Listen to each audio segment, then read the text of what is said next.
you know, he opens up his laptop, biblical laptop, he ticks track changes, and he says, and this is what he tells God. This is up, you can see the original version, and this is Jacob's revised version. God says, and behold, I am with thee. And Jacob says, if God will be with me. What do you mean if? It's God. What's if? He just told you he's going to be with you. And he said, wherever thou go. Then, no, I don't want a general promise. In this way that I go. And man has got to eat something, right? Give me bread and raiment to put on. If whatever happens, there will be rain. And God says, I'll bring you back to this land. And Jacob says, no. I just ran away from my father's tent. I want a special taxi right back there. I don't want to go to this land. I want to my father's house. And I look at this and I'm trying to tell myself, why is this story in the Bible? What is it trying to tell us? Again, a simple man, 20 years old, is nothing, and he's negotiating his belief with God. That doesn't make sense. And I discovered that this is something that is, in the Jewish belief, it's very prominent. That faith is a two-way street. We don't go and believe in God because He is God. We believe in God because it's an agreement between us and Him. Because if we are an agreement, you can only do between two sides that are equal. And again, we go back to the first story in the Bible, first chapter. We are equal sides. But this is not the main point here. Because if you read a few chapters after that, a few years pass, Jacob is now a rich man. He comes back with his entire family to the land of Israel. He has a big family, and he hears that his brother is coming to meet him on a delegation of 400 people. And he's still afraid that his brother is going to kill him.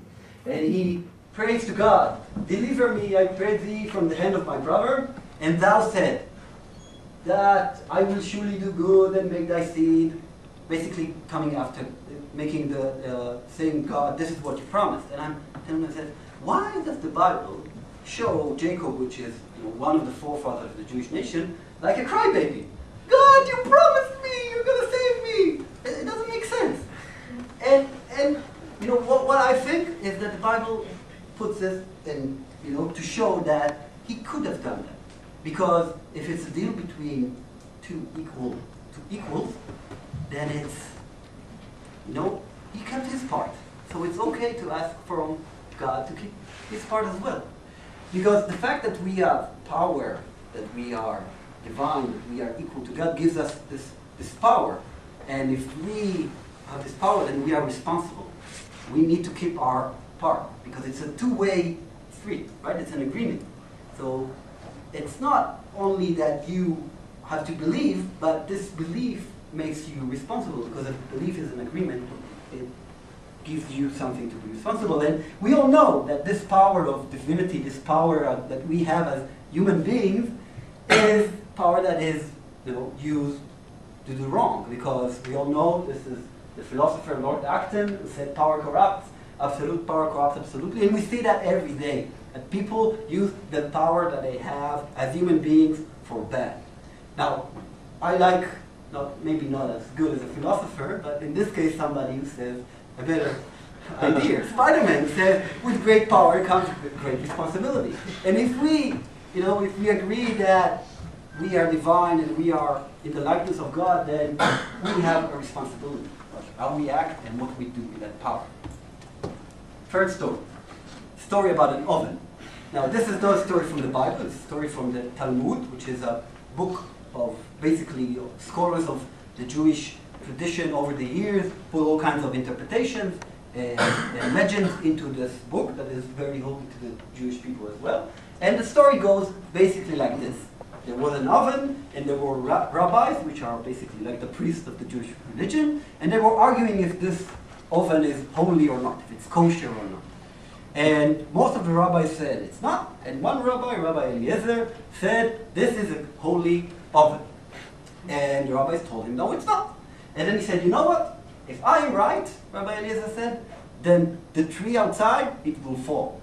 And a minute after, the tree falls. And the rabbis look at him and say, no, you can't bring proof about the oven from the tree. So Rabbi Eliezer said, okay, if I'm right, the river will stop and start flowing the other way.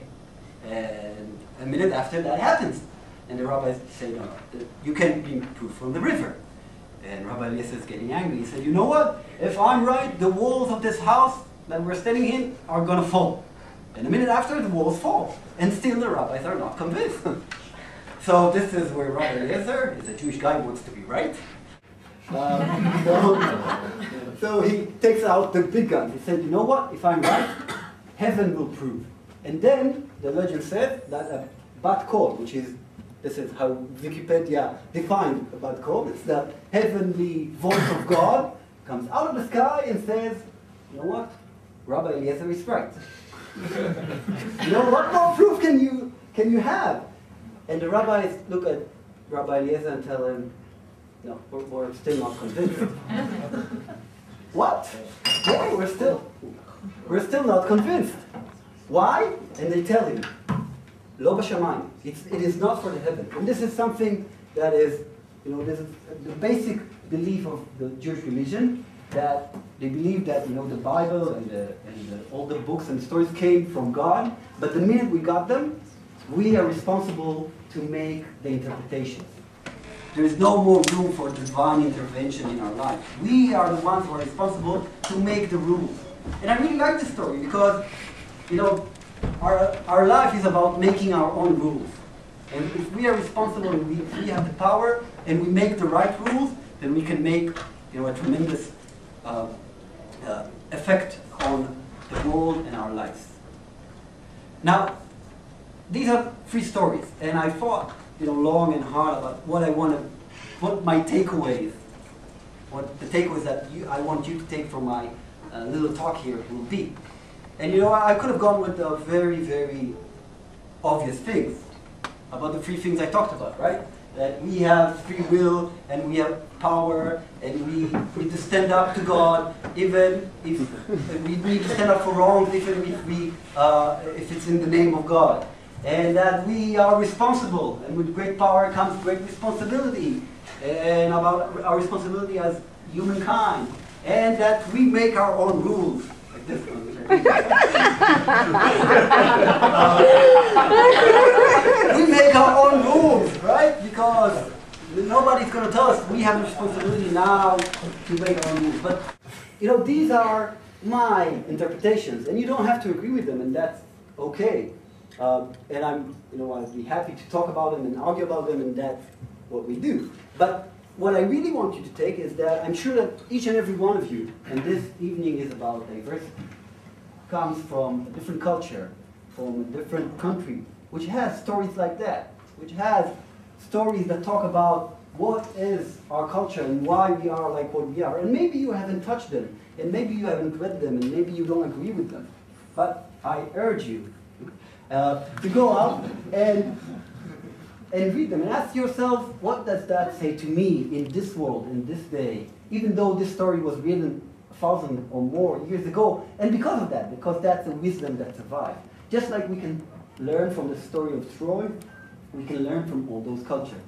And in the last few months I've been doing that, and I'm trying to write that into some kind of an ebook. And I just gave you a few stories from what I'm writing about and what I'm trying to put religion with my beliefs in life and my secular view. But I hope that next time we have this event, somebody here will come up and talk about his culture and what he learned from his culture and what he takes from it and how he interprets it. Thank you very much.